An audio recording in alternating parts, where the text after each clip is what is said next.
Buenas tardes. Les doy la bienvenida a la segunda mesa de diálogo del seminario de titulación diplomado en Cultura Virreinal. El día de hoy nos convoca entonces, como les comentaba, esta segunda mesa que tiene por nombre El sueño y la muerte en Sor Juana. Les voy a presentar a los participantes de ella de acuerdo con su orden de participación. El maestro Roberto Ruiz Guadalajara es licenciado en piano por la Escuela Nacional de Música de la UNAM, institución en la que impartió clases a lo largo de 35 años. Durante 15 años formó parte del personal docente de la Escuela Superior de Música de Limba y desde hace 22 años es profesor de medio tiempo en la Universidad del Claustro de Sor Juana. A lo largo de 7 años se desempeñó como profesor y conferencista para el Centro Nacional de Extensiones de la Universidad Anáhuac. Ha sido fundador y director de la compañía de danza, música y poesía Guitarranza, con la que produjo espectáculos como Guitarranza, La Pasión y Guitarranza, La Piazzolla.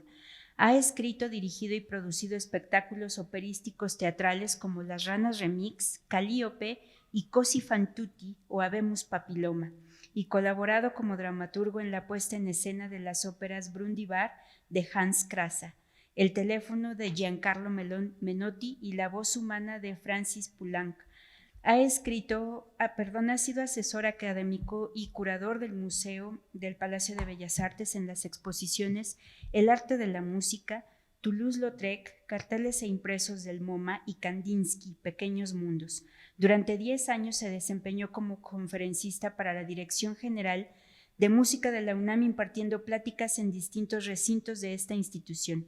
Desde el 2015 al 2023 fue autor de las notas para los programas de los conciertos de la Orquesta Filarmónica de la UNAM y de la Orquesta Juvenil Universitario Eduardo Mata, además de impartir pláticas previas a los conciertos de ambas orquestas en la Sala Nezahualcóyotl. Ha dictado conferencias de historia del arte en un importante número de espacios de la República Mexicana, entre los que se destacan el Palacio de Bellas Artes, el Museo Nacional de Arte y el Museo Soumaya. Ha diseñado y grabado las series de programas Las 9 Sinfonías de Beethoven, Tchaikovsky en el espejo de su música y Tiempo de Música para Cultura UNAM. Bienvenido, profesor. Muchas gracias. ¿Se escucha bien? Bueno, buenas tardes. Creo que después de haber escuchado mi Ridiculum Vitae, más de una persona debe estarse preguntando, ¿y qué haces sentado ahí para hablar sobre Sor Juana y la muerte? La culpa no es mía, y esa es la razón por la que está ahí esa imagen de los Rolling Stones y de los Caifanes. Cuando me dieron la indicación, no me preguntaron, pero también lo agradezco, de que tenía yo que participar en esta mesa. Me sentí toda proporción guardada, la aclaración sale sobrando. Me sentí como Aristóteles. ¿En qué sentido? Cuando le preguntaban a Aristóteles por algo y no lo sabía, él nunca decía no sé. Decía wait a minute en griego, se iba a la Wikipedia y trabajaba durísimo y después iba y dictaba una conferencia sobre eso que originalmente no sabía. Esto no quiere decir que yo no hubiera sabido nada de Sor Juana, por supuesto que sí, ¿no? Pero más bien todo esto surgió porque cuando me enteré de quién iba a ser el contrincante, digo, no es una lucha, pero inmediatamente sentí que era un encuentro máscara contra cabellera. Creo que queda claro quién es el de la máscara, ¿no? Dije, oh, gran responsabilidad la que voy a tener. Y entonces me sentí como en el año de 1994, como el grupo Caifanes, que le tuvo que abrir el concierto a los Rolling Stones, ¿no? Sale sobrando decir que yo soy los Caifanes. Entonces, por eso le supliqué al maestro, al doctor, perdón, que me diera la oportunidad de abrir, para no echarme a perder la primera imagen. Bueno, el tema, Sor Juana, el sueño y la muerte. El sueño y la muerte en Sor Juana, ¿no? Ok, bueno, inmediatamente pensé, se desplegaron como 50 páginas en mi cerebro y dije, ¿qué podemos decir sobre el sueño y la muerte en Sor Juana? Mi principal área de acción a lo largo de mi vida ha sido fundamentalmente la divulgación cultural, la divulgación del arte.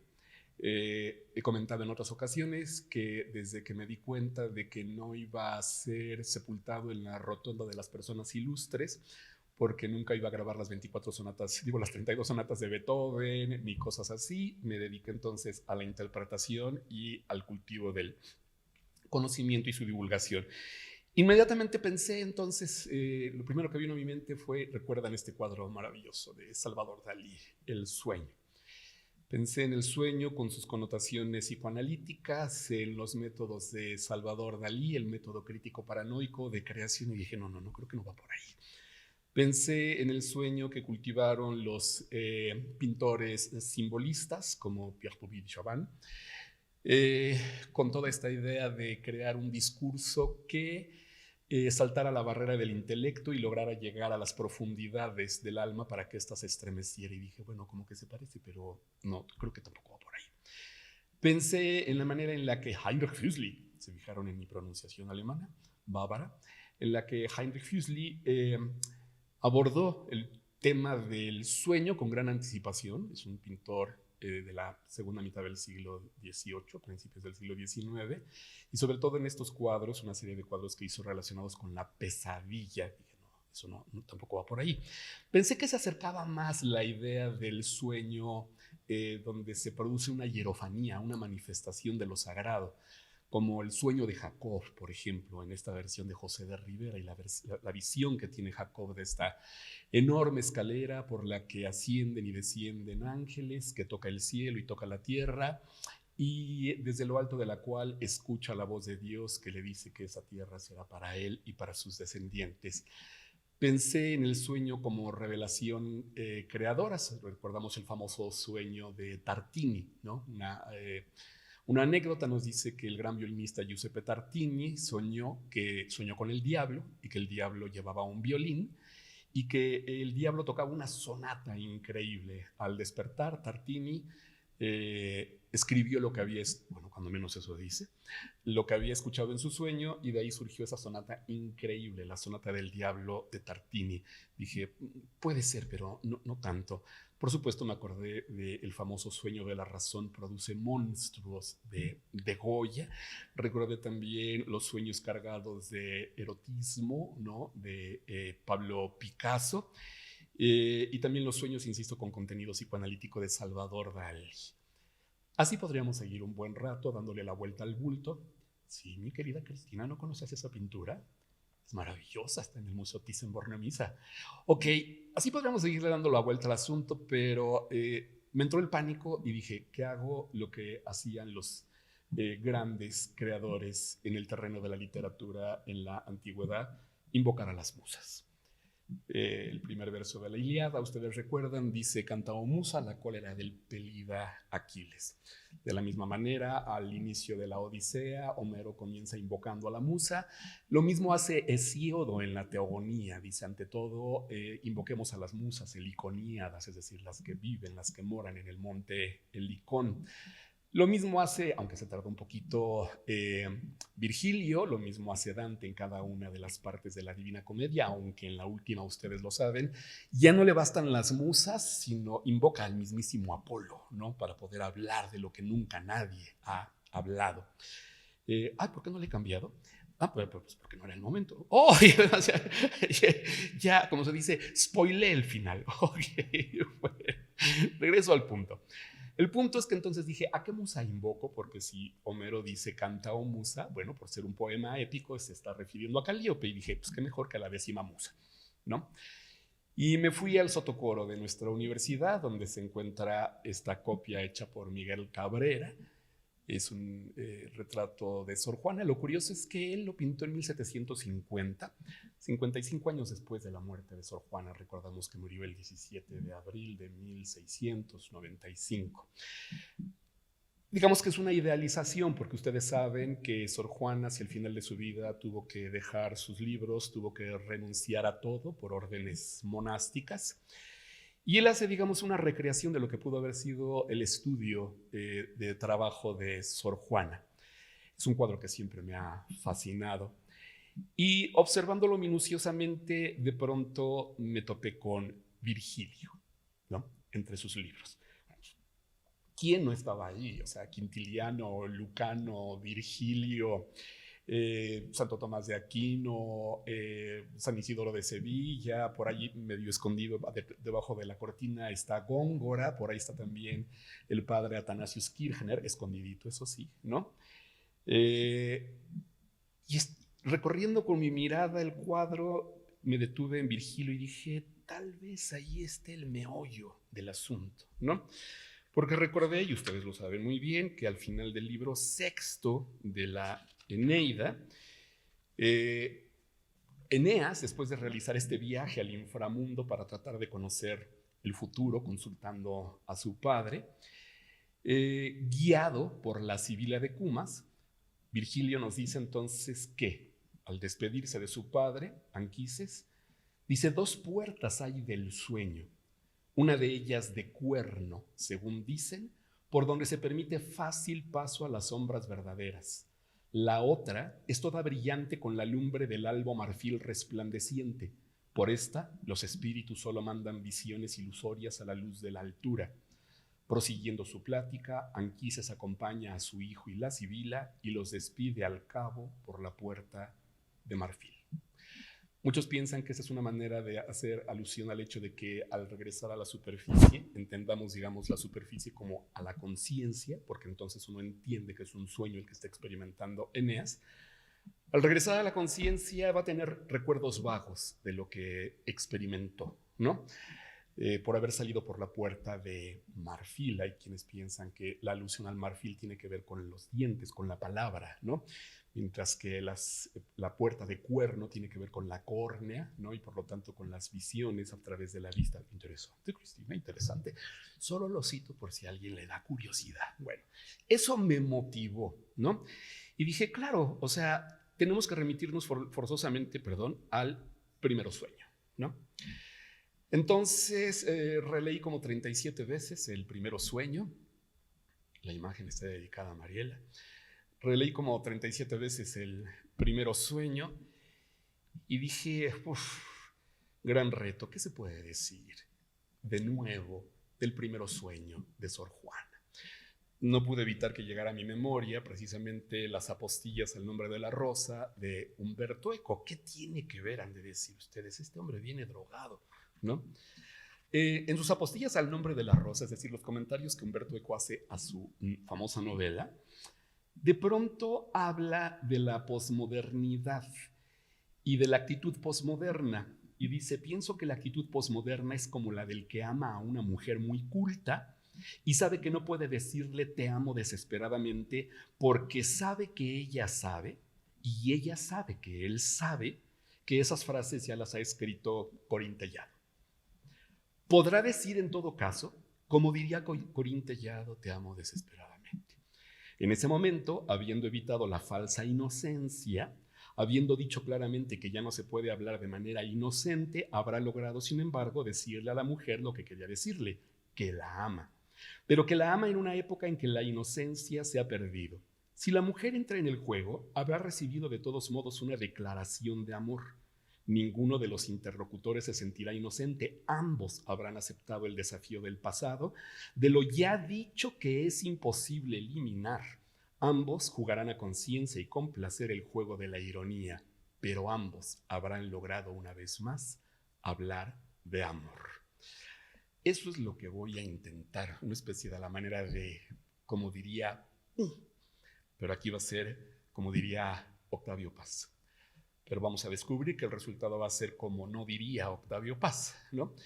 Me encontraba en la disyuntiva de leerme los 325 trabajos relacionados con el tema y dije, no, para saber si alguien ya había dicho lo que yo quería decir, ¿quién no me asegura que al terminar de leerlos me voy a morir y no voy a poder decir lo que quería decir y que a lo mejor nadie había dicho? ¿Me explico? Entonces, mejor me disculpo de esta manera y digo lo que voy a decir, ¿no? Pero juro por la memoria de mi Santa Madre que no es fusil. Nada de lo que van a escuchar aquí es fusil. Por último, y para ya lanzarme con todo, recordé la famosa oración que se le atribuye a Santo Tomás de Aquino. Señor, dame agudeza para entender, capacidad para retener, modo y facilidad para aprender, sutileza para interpretar y gracia abundante para hablar. Es toda una invocación y además es de las frases tatuables, ¿no? De todas estas, que son muy importantes, quisiera recordar la importancia de la sutileza. Hemos comentado en otras ocasiones que la palabra sutil se utiliza para referirse a lo delicado, cuando que en realidad sutil viene de subtilis, que significa lo que está debajo de la tela. Es decir, el hilo que corre por debajo de la tela, que no se ve, pero que le da consistencia al tejido. Ser sutil es ver lo que los demás no pueden ver y sacarlo a la luz. Voy a tratar de ser sutil. No pierdo nada con intentarlo. ¿Vamos bien, maestra? Bien. ¿Sí? Okay. Y entonces dije, bueno, pues retomemos el punto de referencia obligado. ¿O no, maestra Tere? ¿Quién no considera, cuando menos como punto de referencia obligado, el trabajo de Octavio Paz, nuestro premio Nobel de Literatura, sobre Sor Juana Inés de la Cruz o las trampas de la fe, ¿no? Comencé a estudiarlo minuciosamente, a leer minuciosamente la parte dedicada al primero sueño y de pronto me topé con esto, ¿no? Octavio Paz afirma que primero sueño también es una silva, es decir, porque está estableciendo la comparación entre las soledades de Góngora, que eran dos silvas, el género ahorita no nos interesa. Dice, primero sueño también es una silva, pero no es una descripción, sino un discurso y su tema es abstracto. Por un momento lo acepté, pero más adelante el mismo Paz dice, la poetisa mexicana se propone describir una realidad que, por definición, no es visible. Dije, ok, o es una descripción o no es una descripción. Hace 10 renglones acaba de decir que no es una descripción y ahora dice que es una descripción. A mí, después de haber leído tantas veces el poema, que lo adoro desde la adolescencia, pues hay partes que son claramente una descripción. ¿Me explicó? De hecho, de los que son 975 versos, de los que está constituido el primero sueño, una cuarta parte de ellos al principio está dedicada a una descripción muy interesante, ¿no? No se diga la parte donde habla de los procesos a través de los cuales se queda dormido el ser humano y no se diga al final, dije, bueno, pero a lo mejor algo no estoy entendiendo y por supuesto que recurrí al diccionario de Elena Beristain, ¿no? Pero antes. Sí, voy bien, ¿verdad? Sí. Muy bien. Con el primero sueño sucede lo mismo que con el Quijote, con la Divina Comedia, la Ilíada y la Odisea. Todo el mundo sabe de su existencia, pero nadie lo ha leído, ¿no? Es ridículo, ¿no? Sí, el primero sueño de Sor Juana.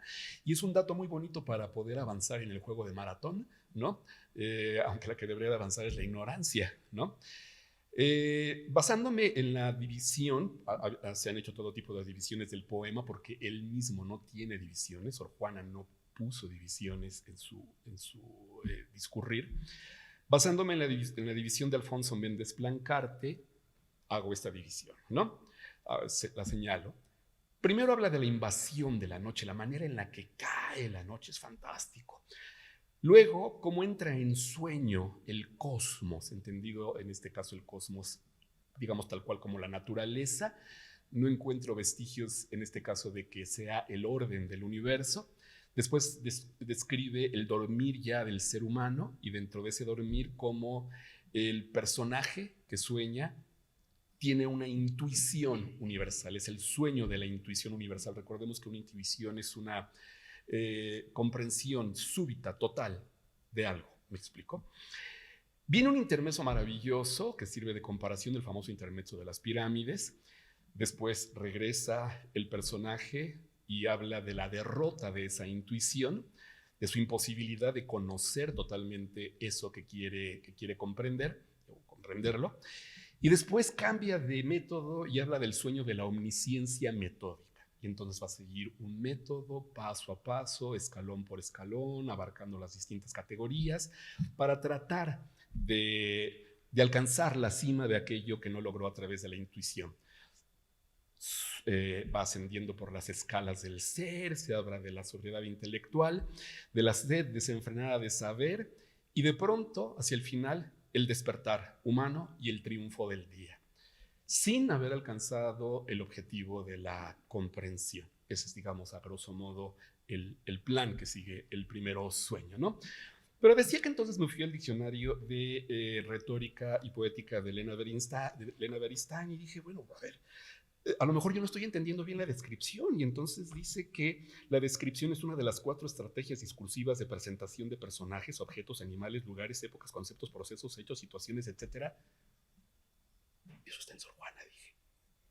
Pero no solamente eso, sino que después dije, bueno, vamos a ver qué sucede con el discurso, y dentro de los distintos tipos de discurso, habla precisamente de la narración, y termina uno dándose cuenta de que el discurso es una de las partes de la narración. Dije, ok, bueno, ¿qué pasó aquí con don Octavio? ¿No? No me dejó claro el asunto. Pero entonces, un segundo, me acordé, dentro de esa descripción, de algo que había leído en el soneto 164 del Petrarca. Ustedes saben muy bien que Francesco Petrarca, que viviera de 1304 a 1374, le dedicó a una mujer de la que sabemos que su nombre era Laura 365 sonetos a lo largo de 30 años. La mitad de ese tiempo Laura vivía, la otra mitad Laura ya había muerto, ¿no? 365 sonetos. El soneto 164 es una síntesis maravillosa de lo que hace Sor Juana en toda esa primera parte del poema. Dice, ahora que el cielo y la tierra y el viento callan, y las fieras y las aves el sueño aquietan, hace girar su estrellado carro la noche, y en su lecho el mar sin onda yace. ¡Wow! ¡Qué belleza! Que si Sor Juana conocía a Petrarca, por supuesto que lo conocía. Hay que recordar los sonetos que Sor Juana dedicó a una de sus principales benefactoras, a quien la marquesa de... ahorita recuerdo bien. Y a la que identificaba con el nombre de Laura, cosa curiosa. O sea, había un juego ahí muy, muy particular, ¿no? Y le dedicó unos sonetos precisamente basándose en los sonetos de Petrarca. Ergo, Sor Juana conocía muy bien a Petrarca. Pero en este juego de intertextualidades, Petrarca a su vez se basa en un personaje que resulta sorprendente, que no se ha mencionado hasta donde yo sé nunca por Sor Juana, Dante, ¿no? Uno dice, ¿qué pasó aquí? ¿Por qué no menciona Sor Juana a Dante? Y sin embargo no me queda la menor duda de que en buena medida Petrarca se basa en Dante. Al inicio del segundo canto del infierno de la Divina Comedia, cuando Dante va a iniciar este viaje, ¿no? Que vamos a ver que también es un sueño, ¿no? Y varias veces se hace alusión a esta idea de la pérdida de la conciencia. Dice Dante, declinaba el día y el aire oscurecido libraba de sus fatigas a los vivientes de la tierra. ¡Wow! ¿No? Qué curioso. Lo cita así Dante, lo cita Petrarca y lo cita Sor Juana. Pero ¿por qué quiero establecer esa cadena? Lo vamos a ver al final de la ponencia. Porque, cosa curiosa, Dante obviamente se basa en Virgilio, ¿no? Y Virgilio, hay que recordarlo, en el tercer canto de la Eneida dice algo similar. Era la noche. El sueño tenía ya rendido sobre la tierra a todos los vivientes. Esa imagen es breve, pero en el libro octavo la va a desarrollar más Virgilio, y uno dice, hay una relación así de dependencia de entre unos y otros. Dice, era la noche. Por la tierra toda sumía la fatiga en un profundo sueño a los vivientes, a toda suerte de aves y de brutos, cuando Eneas, el padre de los suyos, turbada el alma por la triste guerra, se tiende en la ribera bajo la fría bóveda del cielo y acaba por rendir su cuerpo al tardo sueño. Y es entonces que se le manifiesta a través del sueño la divinidad, el anciano Tibertino, ¿no? El dios del río Tíber. Otra vez el sueño como esa conexión. Aquí queda más claro lo que hace Sor Juana. Parecería que Sor Juana conste que dije parecería, no lo estoy afirmando. Parecería que Sor Juana toma, por ejemplo, estos versos o los de Petrarca y simple y sencillamente los desarrolla dando vuelo a su maravillosa pluma. ¿Me explicó? Es decir, cuando dice las aves, bueno, Sor Juana dice, ¿cuáles aves?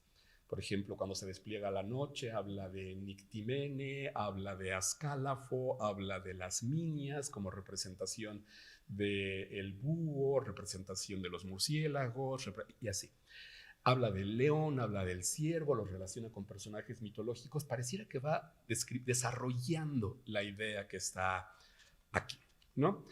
Dije, qué interesante asunto, ¿no? En relación con esto de que no es una descripción. Dije, pues dirá lo que quiera don Octavio, pero a mí me parece que esto es una descripción, aunque no me haya ganado ningún premio Nobel, ¿no?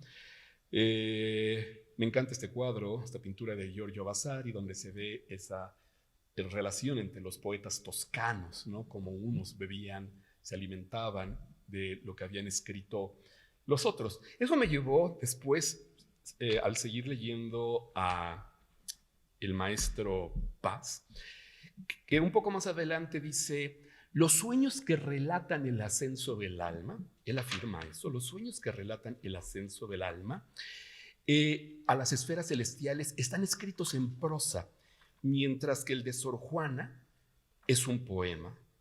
Y dije, no, don Octavio, no.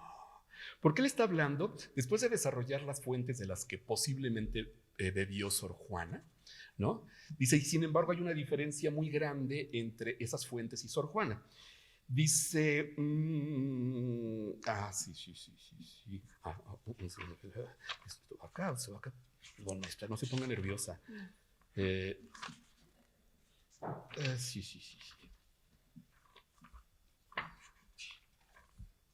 Ya no tardamos. Para no errarle. Me hace que es el espíritu de don Octavio que me está teniendo aquí algunas... Para que no lo cuestione, hombre. No. Yo, ¿quién soy yo? Ya quisiera yo dentro de 3 reencarnaciones llegar a ser siquiera un callo de don Octavio Paz. A ver, si no, pues nos lo aventamos de memoria, ¿no? La fractura... ya está. Viene, aquí está. Él entonces habla de 3 diferencias fundamentales entre el primero sueño de Sor Juana y el pasado, así tal cual. Y entonces dice, la primera diferencia es de orden formal. Los sueños que relatan el ascenso del alma a las esferas celestiales están escritos en prosa, mientras que el de Sor Juana es un poema. ¡Ting! ¿Y la Divina Comedia? Nada más para empezar por ahí. El más grande poema que hable precisamente de un sueño de anábasis, me explico, de un sueño de este tipo. Dije, aquí hay algo un poco extraño, ¿no? Ya le llevábamos 2 guardadas a don Octavio. Seguimos leyendo y de pronto dentro de estas diferencias dice, su protagonista no tiene nombre, ni edad, ni sexo. Es el alma humana. No. Aunque él señala lo siguiente, dice, voy a leer el fragmento. La segunda diferencia es de carácter impersonal, es el carácter impersonal de Primero Sueño. Su protagonista no tiene nombre, ni edad, ni sexo, es el alma humana. Aunque después corrige y dice, hasta la última palabra del último verso, quedóse el mundo iluminado y yo despierta, nos enteramos de que esa alma es la de Sor Juana. Entonces, ¿o sí o no? ¿No? Dice, esta noticia no altera la impersonalidad del poema. Las almas, dijo Sor Juana una y otra vez, no tienen sexo. La impersonal, no estoy cuestionando lo que dijo Sor Juana, me explico, sino como que me suena así, y yo tengo una tía que vende chorizo en Toluca, me explico, como que viene al caso eso de la sexualidad del alma. Dice, la impersonalidad acentúa el carácter, bla, bla, bla. Y dije, no, a ver, ¿dónde está mi edición del Primero Sueño, que ya está toda balaceada aquí abajo, ¿no? Yo recordaba pasajes, 4 pasajes, ¿no? De pronto, en el verso número 57, refiriéndose a las miñas, me voy a permitir leerlo, yo sé que lo conocen muy bien, Dice, y aquellas que su casa campo vieron volver, sus telas hierba, a la deidad de Baco y no obedientes, ya no historias contando diferentes en forma así afrentosa transformadas, segunda forma niebla, ser vistas aún temiendo en la tiniebla, aves sin pluma aladas. Aquellas tres oficiosas, digo, atrevidas hermanas, ¿y ese digo qué? Digo, primera persona del verbo decir, en presente. Yo digo, se está evidenciando un narrador. ¿O me equivoco, maestra? Bueno, yo digo. No. Y después, más adelante, vuelve a utilizar el mismo recurso. Sor Juana vuelve a aparecer el digo, ya van 2 veces. Dice, a la región primera de su altura, ínfima parte, digo, dividiendo entre su continuado cuerpo horrendo. Bueno, habrá quien considere que ese digo no tiene el suficiente peso como para considerar que ya está ahí la presencia de Sor Juana. Pero más adelante, cuando de pronto dice, está hablando ya de las alturas que escala, y al no lograrlo por medio de la intuición, dice, de esta serie seguir mi entendimiento, el método quería. O ahí se está haciendo presente totalmente la persona que habla, ¿me explico? Y por supuesto, la última vez es cuando ella dice el mundo iluminado, y yo despierta, dije, pues aquí estaban las referencias, digo, por si alguien las quiere tomar, ¿no? No, sí, ya, perdón. Y entonces dije, bueno, ¿qué hacemos al respecto? Dice don Octavio, refiriéndose al sueño de Sor Juana, en su sueño no aparece ningún abuelo, ningún Pimandro, ningún Virgilio o Beatriz, ningún Cosmiel. ¿A qué se refiere? A que en los sueños de Anábasis, en la tradición, por lo general hay un guía, ¿no? La tradición nos dice que hay un guía que lleva al personaje a conocer las regiones celestiales. De entrada, me parecía obligado citar tal vez la experiencia más lejana, cuando menos en Occidente, de un sueño de anábasis o de un estado de inconsciencia de anábasis. Si quiero pensar que hemos leído el diálogo República de Platón, y recordarán que al final de la República, Platón habla de la famosa leyenda de y cómo soldado de la tribu Panfilia, muere, o cuando menos eso creen, en combate, pero simplemente queda inconsciente, no queda dormido. Como su cuerpo no se descompone, no lo suben a la pira, no lo queman. Después de 6 días, recupera la conciencia y habla de todo lo que vio en el más allá. De hecho, es la primera alusión a la música de las esferas que tenemos, ¿no? En Pitágoras, esa, pero a través de Platón, porque de Pitágoras a través de Filolao llega a Platón, y sabemos que de Platón y de sus seguidores va a llegar, por ejemplo, a Marco Tulio Cicerón. A través de los neoplatónicos y los neopitagóricos va a llegar, por ejemplo, a Claudio Ptolomeo, que va a desarrollar toda una teoría, la famosa teoría geocéntrica del universo, bla, bla, bla, bla, bla. ¿Cuál es la cuestión aquí? Que en ese sueño del cual arrancan todos los sueños de Anábasis, no hay un guía. Ya desde ahí, pues uno le dice a don Octavio, ¿qué pasó? ¿No? No quiero pensar, no quiero emitir juicios. Mejor me callo. No quiero pensar que Octavio Paz no conocía esto, pero a veces me parece que fuerza las cosas para que encajen con lo que él quiere decir, ¿no? Fiándose en que pues, a lo mejor nadie se ha dado cuenta de que sí existe lo otro. No sé, eso ya me suena perverso, por eso mejor me callo. Pero como les decía, Claudio Ptolomeo ya no le dio tiempo perdón, este no es Claudio Ptolomeo, este es Escipión el Africano. Recordarán que en el 6º libro, o en lo que llegó a nosotros del 6º libro de la República de Marco Tulio Cicerón, se habla precisamente de otro sueño de Anábasis. Escipión el joven, que es nieto de Escipión el africano, tiene un sueño en el cual precisamente su abuelo Escipión lo lleva a conocer las distintas esferas celestiales y contempla desde lo alto, bla, bla, bla. Ahí sí tenemos un guía, ¿no? Aquí también faltó terminar la imagen. Recordarán que pero lo citamos hace rato, en la Eneida es la Sibila de Cumas la que guía a Eneas, ¿no? Lo tenemos clarísimo.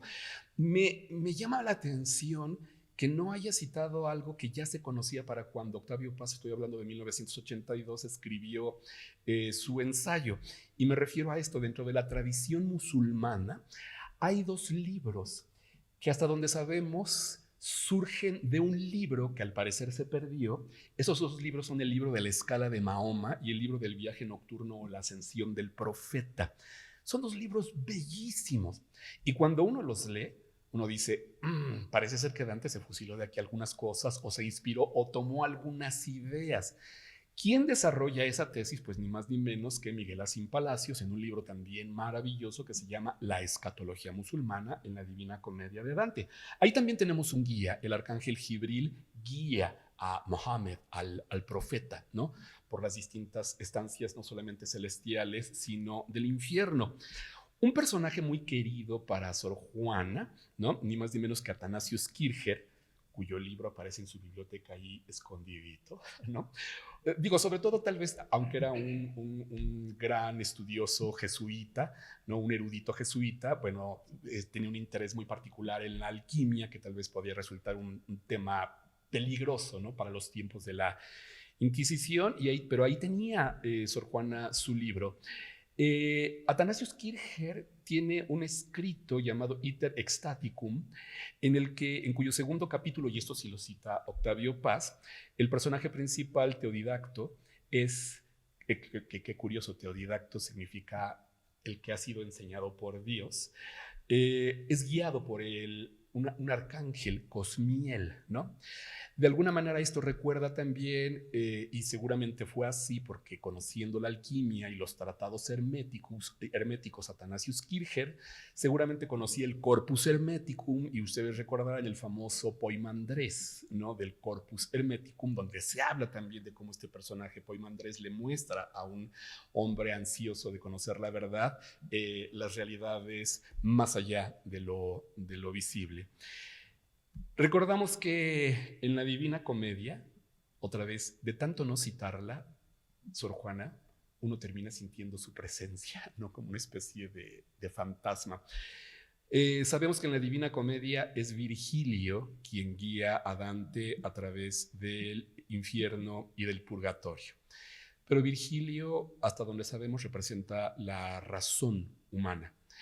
No puede guiar a Dante a través del paraíso, porque quien tiene que hacerlo es Beatriz, representación de la teología, ¿no? El conocimiento revelado es el único que puede guiar a Beatriz en ese nivel. Pero hay algo muy interesante. Bueno, aquí está esta imagen de las que me encantan de Giovanni di Paolo, de cómo Beatriz, ya a un Dante descorporeizado, espiritualizado totalmente, lo guía por las estancias celestiales hasta tener la máxima visión, ¿no? Pero hay un pasaje muy interesante de la Divina Comedia que nos puede dar una pista para saber si fue guiada o no Sor Juana en su sueño. Déjenme explicarlo. Ese pasaje se encuentra aquí. Déjenme ver. Aquí está. Divina Comedia. En el canto número 10 del infierno de la Divina Comedia, recordarán, Dante y Virgilio entran a la ciudad de Dite, donde se encuentran los heresiarcas. Están dentro de fosas ardientes, ¿no? Y las lápidas de esos sepulcros, si nos apegamos a la traducción literal, flotan sobre esos sepulcros. De pronto, de uno de esos sepulcros se levanta un personaje con mucha dignidad pese al suplicio que está padeciendo. Ese personaje es Farinata degli Uberti, ¿no?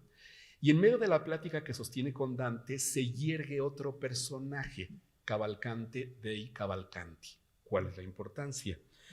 Uno de los integrantes más importantes de la poesía del Dolce Stil Nuovo fue Guido Cavalcanti.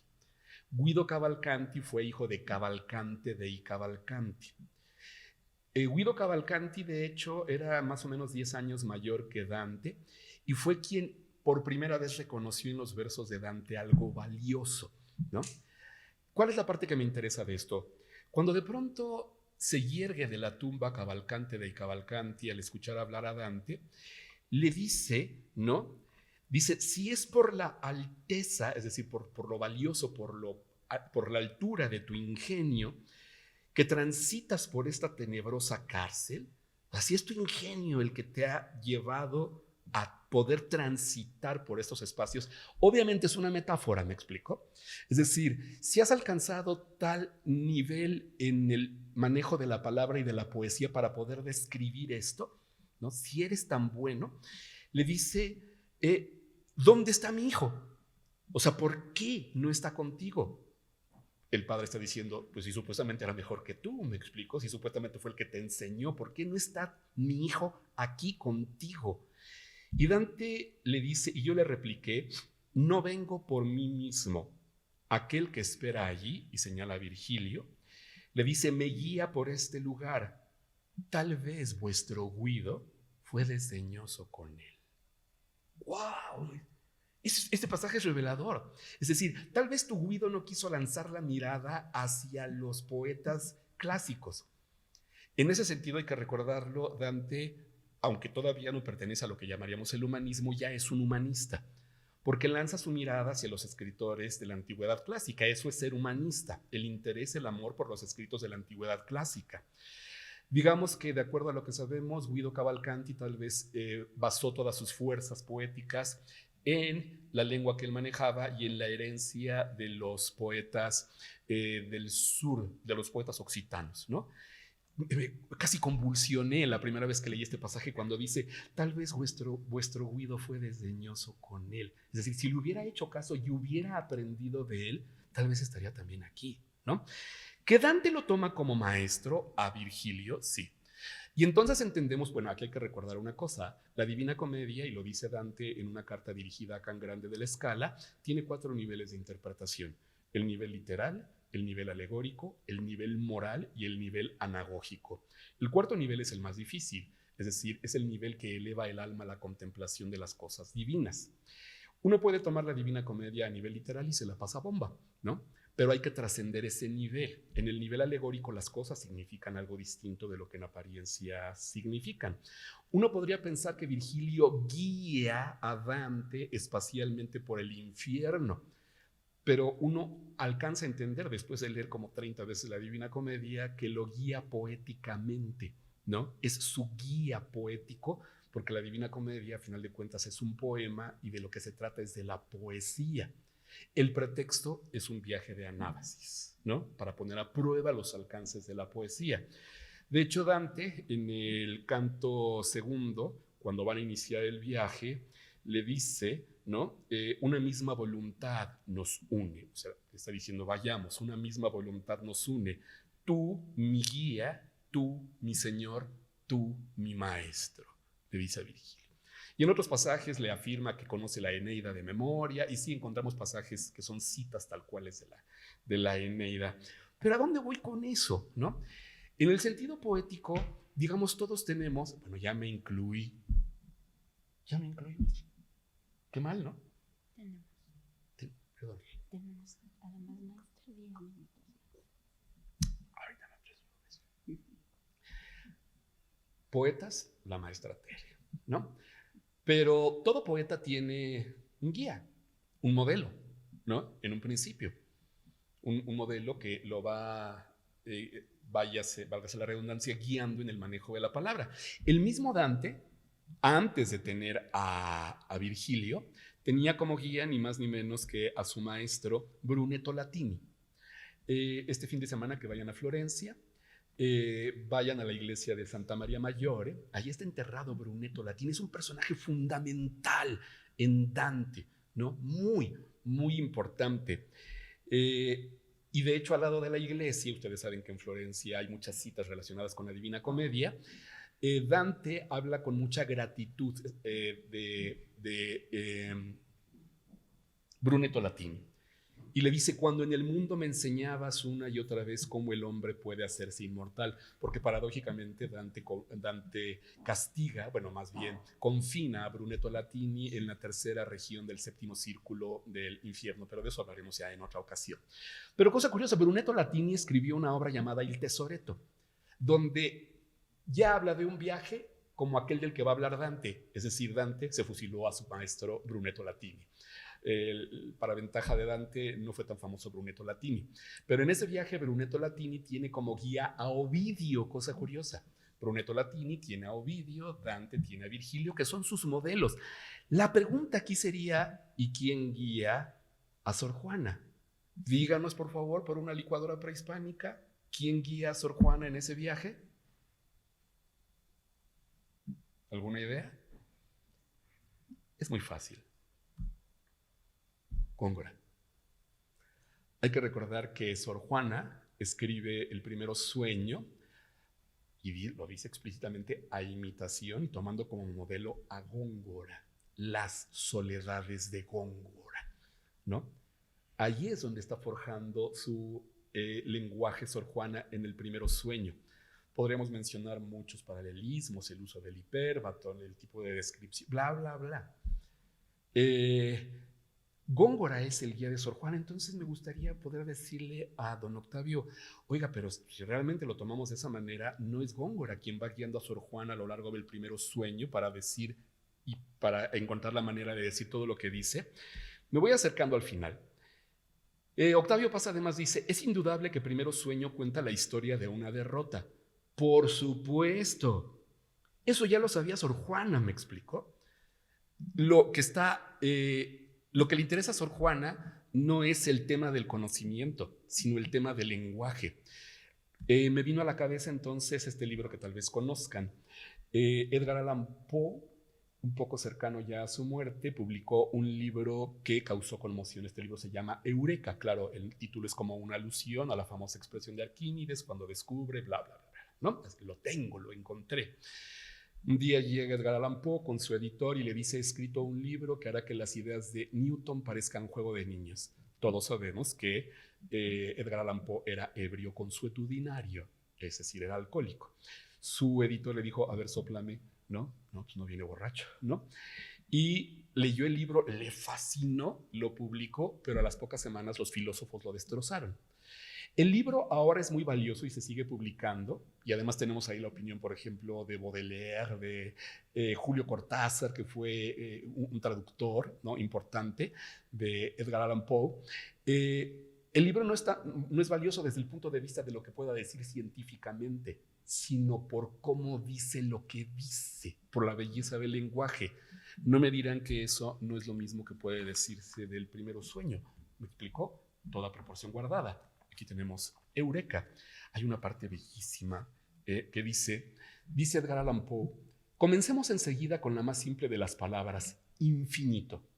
Esta, como Dios, espíritu y algunas otras expresiones que tienen equivalentes en todas las lenguas, en modo alguno es expresión de una idea, sino un esfuerzo hacia la idea. Me parece bellísima esto. Dice, representa un intento posible hacia una concepción imposible. El ser humano necesitaba un término para indicar la dirección de ese esfuerzo, la nube tras la cual se halla por siempre invisible el objeto de esta tentativa. En fin, se requería una palabra por medio de la cual un ser humano pudiera ponerse en relación de inmediato con otro ser humano y con cierta tendencia del intelecto humano. De esta exigencia surgió la palabra infinito, la cual no representa, pues, sino el pensamiento de un pensamiento. Creo que lo mismo podría decirse del primero sueño de Sor Juana. Termina diciendo Octavio Paz, el poema es el relato de una visión espiritual que termina en una no visión. Bueno, sí, tal vez en el sentido literal sí, pero no en el sentido poético. En el sentido poético sucedería, digamos, lo mismo que nos dice Samuel Taylor Coleridge, ¿no? Cuando dice, si un hombre atravesara el paraíso en un sueño y le dieran una flor como prueba de que había estado ahí, y si al despertar encontrara esa flor en su mano, entonces, ¿qué? ¡Wow! En ese sentido me parece que el primer sueño es como la flor que queda en la mano, aunque no se haya alcanzado lo otro, pero ahí está el testimonio de que incursioné en esos mundos, ¿me explicó? Es el rastro que ha dejado esa derrota. ¿Es entonces una derrota? Me parece que no. La última analogía que voy a establecer, maestra, es esta. Me parece que el equivalente del primero sueño es Las Meninas de Velázquez. ¿A qué me refiero? La mayoría de la gente considera que el tema de las meninas es la infanta Margarita. Se le llama las meninas al cuadro, ustedes lo saben, porque es el nombre que recibían las damas de compañía de la infanta Margarita, que era hija de Felipe IV, ¿no? Y que están allá a su alrededor junto con una enana, un niño, un perro y otros personajes. El tema del cuadro no es ese es el pretexto para pintar un cuadro. ¿Cuál es el personaje verdadero del cuadro? Lo sabemos, Velázquez. ¿Y cuál es el tema? La acción de pintar. ¿Me explico? El acto de pintar. Recordemos que Velázquez hizo todo lo posible por dignificar la pintura y dentro de esos esfuerzos intentó hasta el cansancio obtener un título de nobleza, aunque fuera el más bajo, caballero de la Orden de Santiago. Y por eso tiene la cruz en el pecho. Él no la pintó, se la pintó su yerno después de su muerte porque la consiguió. La consiguió con la ayuda del Papa, por supuesto, Alejandro VII, si mal no recuerdo, que emitió una dispensa para que, pese a que no tenía todos los méritos Velázquez, se le concediera el título. El tema es la dignificación de la pintura. Es la primera gran selfie de la historia. ¿Me explico? Es la primera gran selfie de la historia donde vemos al pintor no solamente retratándose, sino retratándose haciendo lo que sabe hacer, pintando. ¿Qué nos llevaría a poder darle peso a esta conjetura? La mirada de la infanta Margarita. Para que Velázquez hubiera podido pintar el cuadro como lo pintó, necesitaba no tanto tener a los reyes frente a él, que supuestamente por eso aparecen en el espejo que se encuentra en el fondo, sino lo que necesitaba tener era un enorme espejo, como los del Palacio de Versalles. Tener espejos de ese calibre no era cualquier cosa. Poder contemplarse en un espejo de ese tamaño no era cualquier cosa. Hay que recordar que el Salón de los Espejos del Palacio de Versalles le servía a Luis XIV para que los emisarios de otros países vieran de qué lado mascaba la iguana ahí en Francia. Tráetelo por ahí, pero despacito, por favor, nada más para que vea, ¿no? Me llama mucho la atención de la infanta por la manera en la que mira. Si la observamos con atención, es la misma manera en la que nos miramos en un espejo. Es decir, la mirada está al frente, pero volteamos la cara, así como. De la misma manera se están viendo con asombro otros personajes, ¿no? El Primero Sueño de Sor Juana cumple ese papel. Es decir, es el relato de cómo se escribe a lo que no se puede acceder. Pero ahí queda la flor en la mano, ¿me explico? Me gustaría seguir desarrollando otros temas, pero quiero terminar con esta imagen tomada de la misma Sor Juana. Uno de mis cuadros más bellos es este de Herbert Draper. Supongo que conocen el tema. Ícaro. Ícaro se aventura con demasiada osadía, se acerca al sol. El sol, representación, digamos, del conocimiento, funde la cera con la que su padre Dédalo había pegado las alas a sus espaldas, e Ícaro cae y muere. No solamente Ícaro, recordarán Faetón, también es otro personaje muy importante citado por Sor Juana. Pero Sor Juana misma habla acerca de que lo importante es el esfuerzo, el intento, ¿no? Que es más valioso eternizar la memoria a través de la muerte como resultado de un intento así, que no hacerlo. Yo no espero que mi nombre se eternice, cuando menos que transite, eso sí, por su memoria un ratito, porque les haya dejado yo algo valioso. Fin. Muchas gracias. Gracias.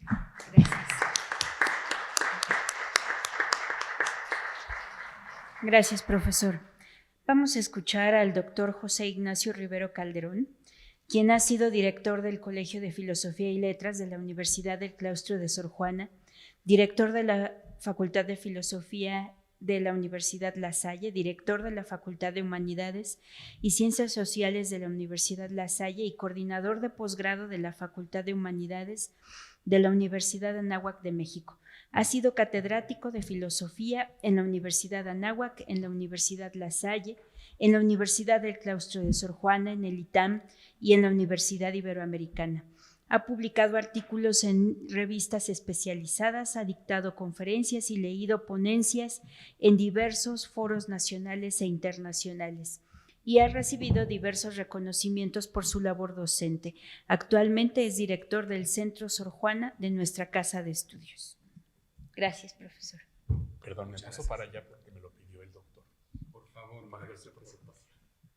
tal vez se aprecie mejor.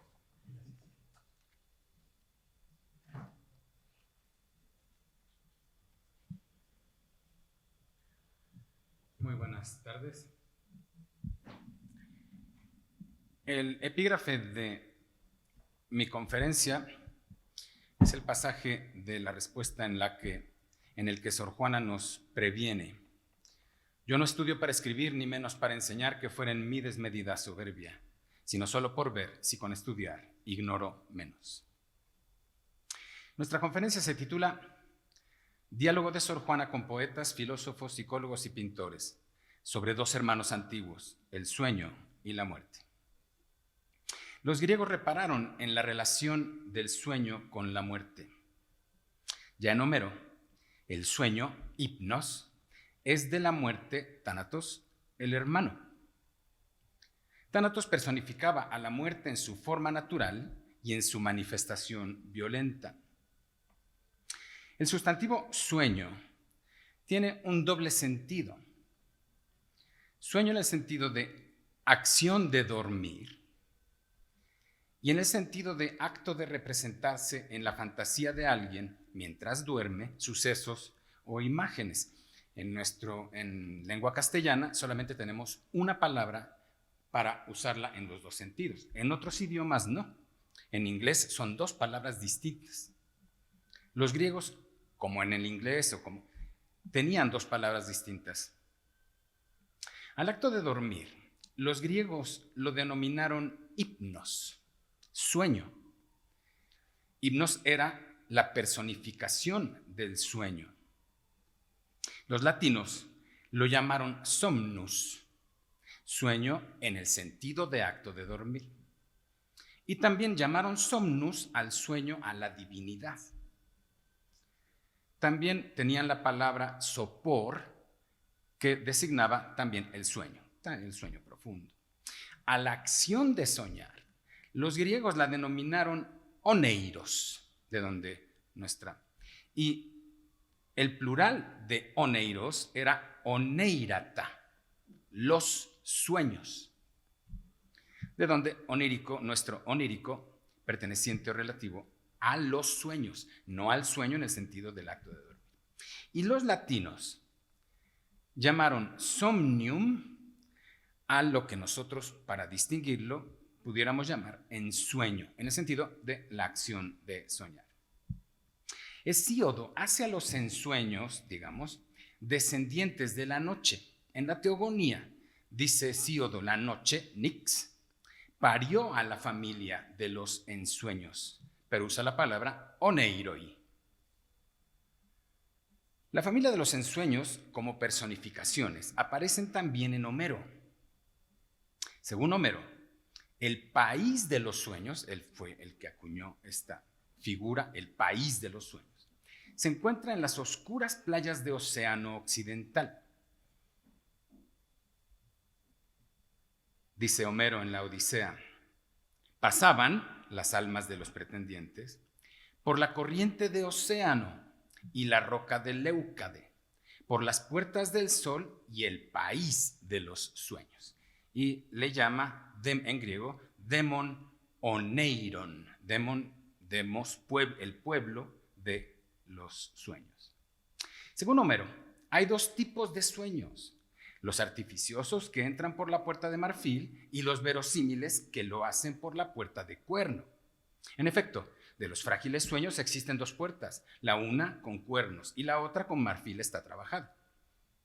De ellos, los que vienen por el marfil cortado con sierra, estos engañan, trayendo palabras que no han de cumplirse, y los que vienen afuera a través de los cuernos pulidos, estos, cuando un mortal los ve, cumplen cosas verídicamente. De los 1000 hijos del sueño, Ovidio menciona por su nombre a 3: Morfeo, que significa el simulador de figuras, y Celus, el que es parecido porque en los sueños se parece a la realidad, o Fobetor, es la misma divinidad, el que da miedo, porque hay sueños que dan miedo, y Fantasus, que significa aparición. Morfeo, por cierto, deriva del griego morfé, que significa forma, figura, especialmente la figura del cuerpo. Mas el padre, y usa la palabra somnus, del pueblo de los 1000 hijos suyos, excita al artífice y simulador de figura Morfeo. Más astutamente que él, no algún otro expresa los andares y el rostro y del hablar el sonido. Añade tanto vestes como a cada uno usualísimas palabras. Mas a los solos hombres imita, pues otro se hace fiera, se hace ave, se hace de luengo, cuerpo, serpiente. A ese y celo los supernos, el vulgo mortal, fobetor, nombra. Hay también de arte diversa un tercero, fantaso, él a suelo y a roca y a onda y a trave. Pues bien, según Hesíodo, la noche, Nix, parió a Tánatos y a Hipnos. Parió. De igual manera, es decir, son hijos de noche. Hipnos es hijo de noche. De igual manera, para Virgilio, es sopor pariente de muerte. Y esta idea de la muerte como un sueño del que ya no despertamos perdura hasta Shakespeare. Se puede leer en Hamlet, morir, dormir, no más. En cualquier caso, no podemos luchar contra el sueño ni contra la muerte. No podemos con garantía de salir victoriosos, pues ambos nos vencen con su mera presencia. Caemos vencidos por el sueño, caemos vencidos por la muerte. Lo cual ya Homero nos lo avisó. Sin embargo, no es posible que estén en vigilia por siempre los hombres, porque en cada cosa pusieron medida los inmortales a los mortales en la tierra dadora de grano. Y sin embargo, vivir no es otra cosa que luchar contra la muerte y contra la pequeña muerte cotidiana que es el sueño. Por esto, Schopenhauer asegura que la vida de nuestro cuerpo es un morir constantemente evitado. Quiere decir que el único beneficio que nos reporta la vida biológica es el de aplazar lo más posible nuestra muerte e impedir que muramos por lo pronto. Pues bien, se dijera que Cicerón acuñó la fórmula que mejor expresa la relación del sueño y la muerte. Tienes al sueño por una imagen de la muerte y a diario te revistes de ella. Y Ovidio parece inspirarse en Cicerón cuando hace esta pregunta alarmante. ¿Qué es el sueño sino la imagen de la helada muerte? En su versión, Virgilio usa el adjetivo en grado superlativo. El sueño, similísimo a la plácida muerte. Pero es innegable que la fórmula más acabada es la de Sor Juana. Quien duerme, en el sueño se ensaya a morir. Ovidio fue el primero en identificar las bondades del sueño. Sueño, quietud de las cosas, de los dioses, sueño, el más plácido, paz del ánimo, a quien huye el cuidado. Séneca profundizó la idea. Oh sueño que dominas los males, reposo del espíritu, que eres la mejor parte de la vida humana. Nótese, la mejor parte de la vida humana. Cualquier hombre moderno, cualquiera de nosotros diría que la mejor parte de la vida humana es tal vez la comida, algunos el sexo. No, la mejor parte, según Séneca, es el sueño. Y Cervantes la desarrolló. No entiendo eso, replicó Sancho. Solo entiendo que en tanto que duermo, ni tengo temor ni esperanza, ni trabajo ni gloria. Y bien haya el que inventó el sueño, capa que cubre todos los humanos pensamientos, manjar que quita la hambre, agua que ahuyenta la sed, fuego que caliente el frío, frío que temple el ardor. Y finalmente moneda general, con que todas las cosas se compran. Se compra la paz, la tranquilidad, se compra el olvido, se compra todo. Se compra la saciedad porque no sentimos hambre, no nos da hambre. Por otra parte, Sor Juana relacionó el sueño con la idea del hombre como peregrino. Si es la vida jornada, sea el sueño posada feliz. Sin embargo, Cervantes nos desengañó al aclararnos que el parecido del sueño con la muerte es justamente lo que aquel tiene de desagradable. Sola una cosa tiene mal el sueño, según he oído decir, y es que se parece a la muerte, pues de un dormido a un muerto hay muy poca diferencia.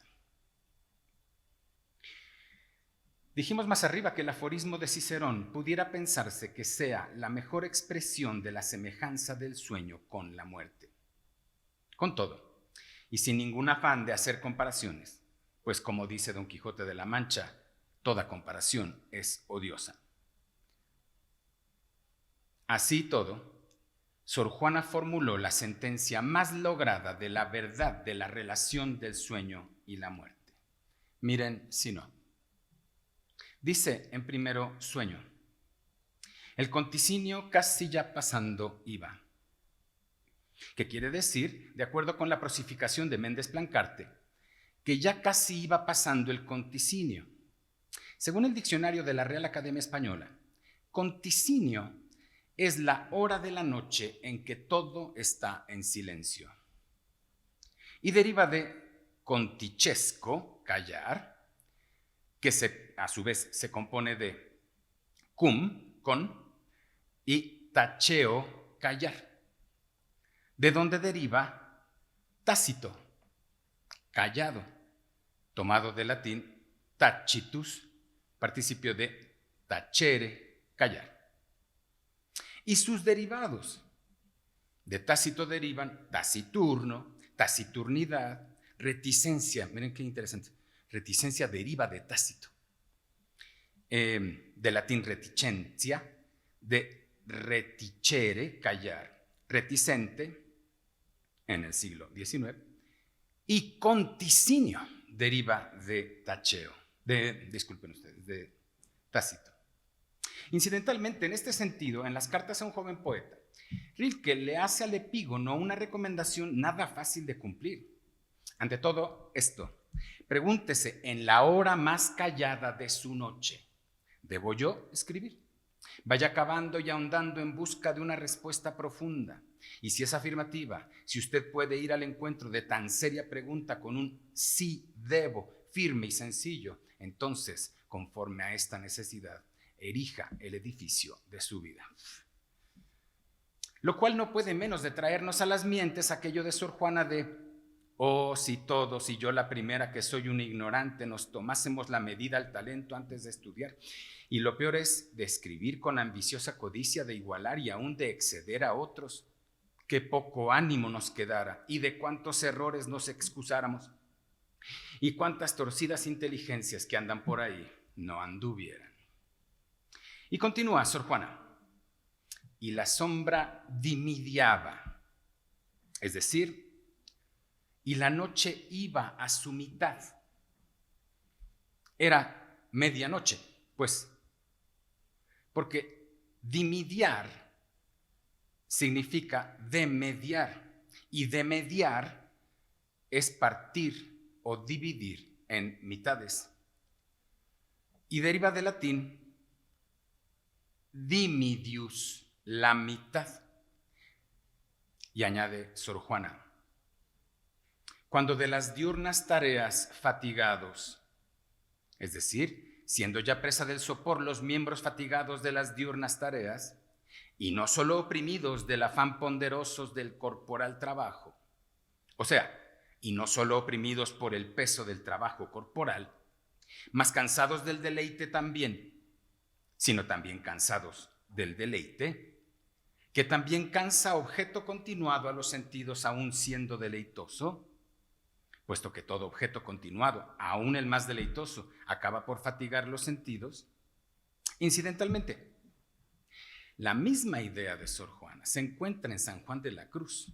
En efecto, en la glosa a lo divino, la del estribillo: por toda la hermosura nunca yo me perderé, sino por un no sé qué que se alcanza por ventura.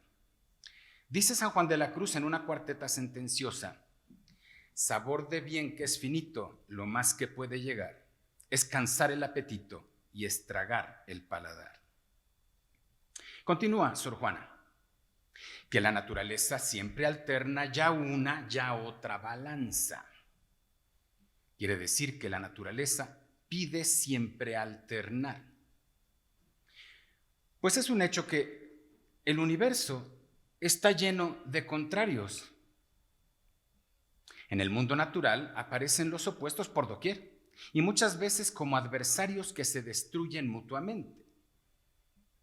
Esto lo advirtieron los presocráticos y antes que ellos la percepción de los opuestos era parte de la experiencia común. La relación de alteridad se hace más notoria cuando los dos términos son contrapuestos de alguna manera. Por ejemplo, el agua y el fuego, el frío y el calor, el cielo despejado y la tormenta, el día y la noche. Y se encuentra en aquella gran sentencia, la única de Anaximandro que nos ha sido directamente transmitida, que dice: ahí donde emergen las cosas que existen, ahí mismo concluyen en su destrucción de modo necesario, pues se hacen justicia y dan reparación unas a otras de su injusticia, según el orden del tiempo. En este primer texto de la filosofía, es el primero según nos cuenta, que ha llegado hasta nosotros, según nos dice Aristóteles, Anaximandro explica que las oposiciones que percibimos en la realidad se resuelven según el orden del tiempo. Todavía hoy en día decimos que se cura con el tiempo y un clavito, también con el clavito, pero principalmente el tiempo. Lo que pasa es que nos han vendido la idea de que la sustancia activa es la que nos cura. No, normalmente nos cura el tiempo. Pero de eso platicaremos. El tiempo ordena. Por ejemplo, lo que se desordenó por la erupción, se desordenó. Al tiempo va a volver a crecer la matita, va a volver a florecer y se va a restaurar. El dinamismo lo expresa Heráclito, el dinamismo del proceso, que es la naturaleza, los fenómenos naturales. Lo expresa Heráclito con la imagen de la lucha. La realidad es polémica. La guerra, dice Heráclito, polemos es la palabra que utiliza, es el padre de todas las cosas. O, en B8, todo sucede por la lucha. Pero esa lucha de que nos habla Heráclito tampoco es destructiva, justo porque es incesante. Todo esto porque dijo Sor Juana que la naturaleza siempre alterna ya una ya otra balanza, distribuyendo varios ejercicios ya al ocio, ya al trabajo destinados. Esto es, que la naturaleza pide siempre alternar el reposo y la actividad.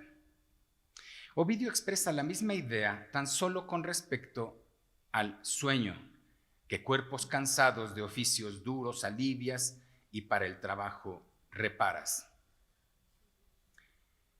En el fiel infiel, es decir, como inclinándose alternativamente ya uno o ya otro de estos dos platillos de esa balanza, de ese fiel infiel. Fiel por lo ordenado, es un cosmos significa orden, el universo, e infiel por su alternada inclinación a uno u otro de ambos extremos. Este año hubo sequía, se va a compensar el próximo año porque va a llover para compensar, como dijo Anaximandro. Con que gobierna la aparatosa máquina del mundo, con que rige y mantiene en equilibrio la aparatosa máquina del mundo, su espléndida y compleja organización. Esta figura se encuentra en Cervantes, solo que haciendo referencia al túmulo del rey Felipe II en Sevilla. Voto a Dios que me espanta esta grandeza y que diera un doblón por describilla, porque a quien no suspende y maravilla esta máquina insigne, esta braveza. No está hablando del universo, está hablando del túmulo de Felipe II. Y en la respuesta hace Sor Juana referencia al universo con una figura análoga. Aunque no estudiaba en los libros, estudiaba en todas las cosas que Dios crió, sirviéndome ellas de letras y de libro toda esta máquina universal. No necesitaba estos recursos didácticos que nosotros sin ellos no. Así pues, del profundo sueño dulce los miembros ocupados, entonces, dominados ya los miembros por el dulce y profundo sopor, quedaron los sentidos del que ejercicio tienen ordinario trabajo Los sentidos quedaron, si no privados por siempre, sí suspendidos temporalmente de su actividad ordinaria. Trabajo, en fin, pero trabajo amado, si hay amable trabajo. ¿Qué es trabajo? Aunque amado, si es que hay amable trabajo. En este pasaje, Sor Juana se inscribe en una tradición de pensamiento sobre el trabajo que se remonta hasta a los trabajos y los días. En efecto, dice Hesíodo, el trabajo, ninguna deshonra. El ocio es deshonra. Quiere decir que no hay trabajo indigno en tiempos de Hesíodo. Lo que hicimos lo que hemos hecho con el trabajo, decimos que el trabajo, miren la distancia que hemos recorrido, el trabajo es tan feo que hasta lo pagan. Cuando dice Hesíodo que no hay trabajo indigno, así empezamos. Perdón. Quiere decir que no hay trabajo indigno, lo único indigno es no hacer nada. En cualquier caso, estaba diciendo Sor Juana, quedaron los sentidos, si privados no, al menos suspendidos. O sea, quedaron en quietud. Y enseguida no se limita simplemente a repetir la fórmula ciceroniana, disculpen ustedes, en el sueño tienes la imagen de la muerte, sino que la elabora y nos ofrece una propia que es magnífica y cediendo al retrato del contrario de la vida. Vale decir, cediendo ya al sueño, imagen o retrato de la muerte. Que lentamente armado, cobarde embiste y vence perezoso con armas soñolientas, el cual, armado lentamente, embiste cobarde con sus armas soñolientas y con ellas vence no ya violento, sino perezoso. Empezamos hace rato diciendo, no podemos vencer ni al sueño ni a la muerte. Desde el cayado humilde al cetro altivo, a todo hombre, desde el más humilde pastor al altivo rey, sin que haya distintivo que el sayal de la púrpura discierna, sin hacer distinción entre el sayal y la púrpura, pues su nivel en todopoderoso gradúa por exentas a ningunas personas, puesto que su rasero no conceptúa como privilegiada a persona alguna, desde la de a quien tres forman corona soberana tiara, hasta la que pajiza vive choza. ¿Se entiende? Desde el Papa, cuya tiara suprema se forma de tres coronas, hasta el labradorcillo que vive en una choza de paja. Desde la que el Danubio undoso dora, a la que junco humilde mora. ¡Qué maravilla! Es decir, desde el emperador, cuyo palacio dora el caudaloso Danubio, y hasta el ínfimo pescador que pernocta bajo un techo de pobres juncos, con siempre igual vara Morfeo el sayal mide igual con el brocado. Morfeo mide con siempre igual vara o medida los tejidos más burdos y los brocados. Incidentalmente, la misma idea se encuentra en las coplas por la muerte de su padre, de Jorge Manrique, tan solo aquí en referencia a la muerte. Esos reyes poderosos que vemos por escrituras ya pasadas, con casos tristes, llorosos, fueron sus buenas venturas trastornadas. Así que no hay cosa fuerte que a papas y emperadores y prelados, así los trata la muerte como a los pobres pastores de ganados. Y a continuación, Sor Juana retoma la gastada fórmula ciceroniana y la renueva añadiéndole el adjetivo poderosa, como en efecto imagen poderosa de la muerte, Morfeo. O sea, Morfeo, imagen poderosa de la muerte, también en esto. Quiere decir que el sueño, como la muerte, como toda necesidad, a todos nos iguala. Séneca nos lo había avisado. A todos iguala la ceniza. Y lo supo bien Jorge Manrique. Nuestras vidas son los ríos que van a dar en la mar que es el morir. Allí van los señoríos derechos hace acabar y consumir. Allí los ríos caudales, allí los otros medianos y más chicos y llegados, son iguales los que viven por sus manos y los ricos. Lo reconoció Quevedo. Cómo de entre mis manos te resbalas, oh cómo te deslizas, edad mía, qué mudos pasos traes, oh muerte fría, pues con callado pie todo lo igualas. Y lo pintó. Cervantes abundó en el asunto. A buena fe, señor, respondió Sancho, que no hay que fiar en la descarnada, digo, en la muerte, la cual también come cordero como carnero. Y a nuestro cura he oído decir que con igual pie pisaba las altas torres de los reyes como las humildes chozas de los pobres. Tiene esta señora más de poder que de melindre, no es nada asquerosa, de todo come y a todo hace, y de toda suerte de gentes, edades y preeminencias hinche sus alforjas. No es segador que duerme las siestas, que a todas horas ciega y corta así la seca como la verde hierba, y no parece que masca sino que engulle y traga cuanto se le pone delante, porque tiene hambre canina que nunca se harta, y aunque no tiene barriga, da a entender que está hidrópica y sedienta de beber solas las vidas de cuantos viven, como quien se bebe un jarro de agua fría. Y Carlos Fuentes nos desengañó. La muerte espera al más valiente, al más rico, al más bello, pero los iguala al más cobarde, al más pobre, al más feo. Y continúa Sor Juana. El alma, pues, suspensa del exterior gobierno en que ocupada en material empleo, o bien o mal da el día por gastado. A saber, el alma, pues, suspensa o descargada del gobierno exterior y del material empleo de las actividades sensitivas, en cuya ocupación da el día por bien o mal gastado, solamente dispensa remota, si del todo separada no, a los de muerte temporal opresos lánguidos miembros, sosegados huesos, los gajes del calor vegetativo. Quiere decirse que ya ahora, en cierto modo alejada, ya que no separada enteramente de los lánguidos miembros y de los huesos sosegados, oprimidos por la muerte temporal que es el sueño, únicamente les suministra los dones del calor vegetativo.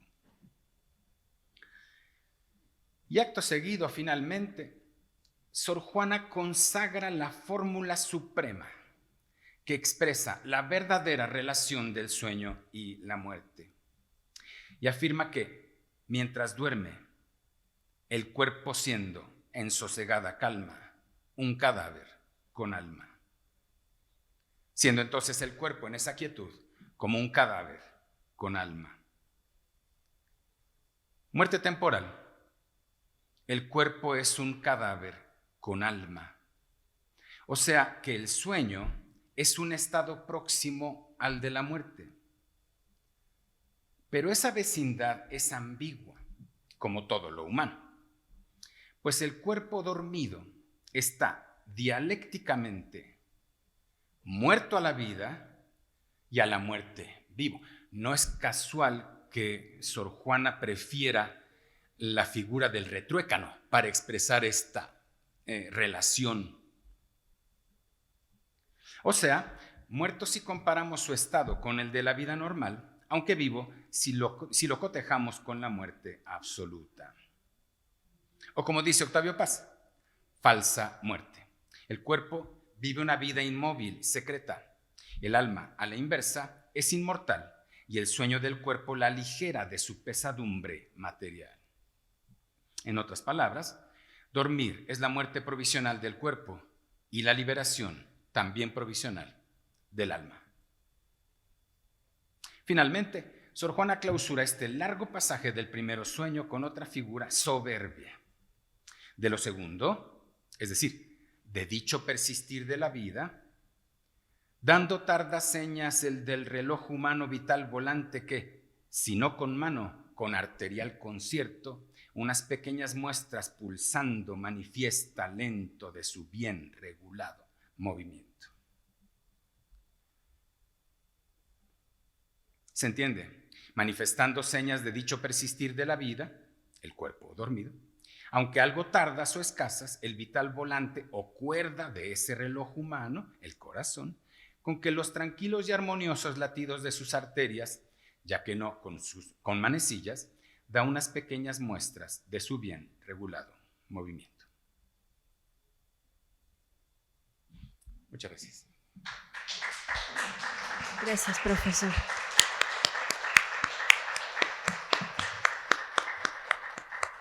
Muchas gracias. Vamos entonces a dar paso a las dudas, preguntas, aportaciones que el público presente desea hacer.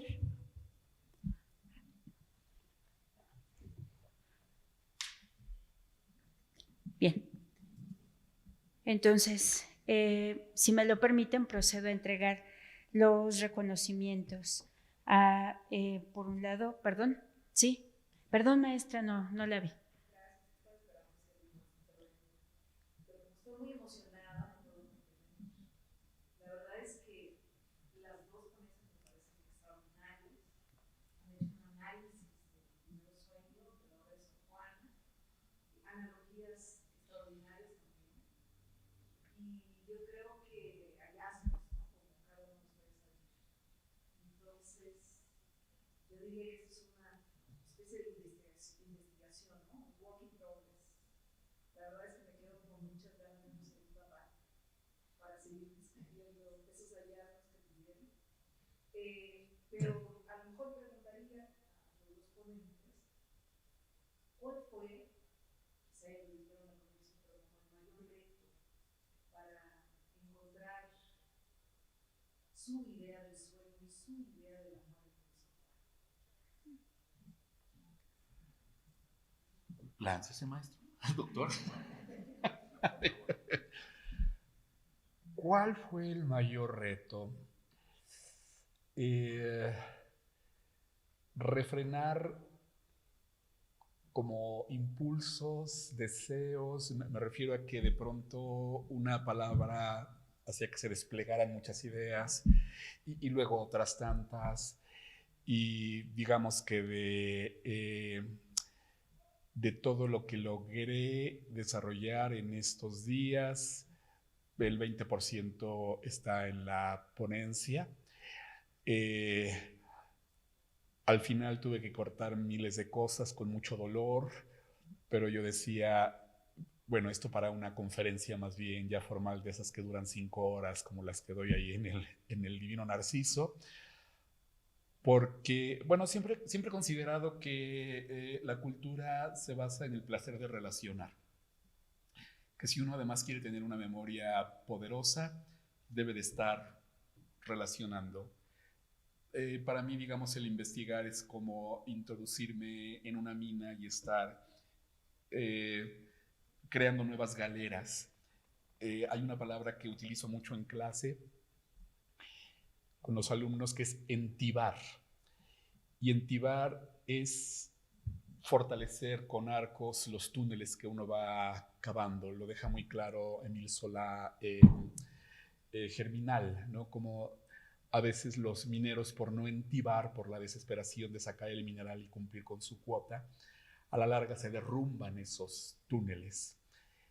Esa acción de entibar, reforzando, relacionando, haciendo, para mí resulta apasionante, pero en esta ocasión, como tenía media hora nada más, lo cual va en contra de mis hábitos y de mis costumbres, resultó tremendamente difícil y frustrante. Y dije, bueno, centrémonos en el comentario a don Octavio, ¿no? Y de ahí saquemos algunas ideas que pudieran ser valiosas. Para mí eso fue lo más difícil, ¿no? Qué bueno que corté algunas cosas porque hubiera invadido los terrenos del doctor. Ya traía yo unos esquemas de Hesíodo, la noche, Nix, Morpheus, bla, bla, Morfeo, bla, bla. Uy, qué bueno que lo hice, ¿no? Ya, perdón, doctor. Pues la mayor dificultad para mí fue que yo tengo para mí 2 versos de Sor Juana que son, como todo lo de Sor Juana, son únicos y son los que yo prefiero. Uno de ellos dice: no hay cosa más libre que el entendimiento humano. Está en el prólogo a la inundación castal. Pero los otros 2 versos, que son únicos en la historia universal y en la historia del pensamiento, son estos 2 del primer sueño. el cuerpo siendo en sosegada calma un cadáver con alma, muerto a la vida y a la muerte vivo.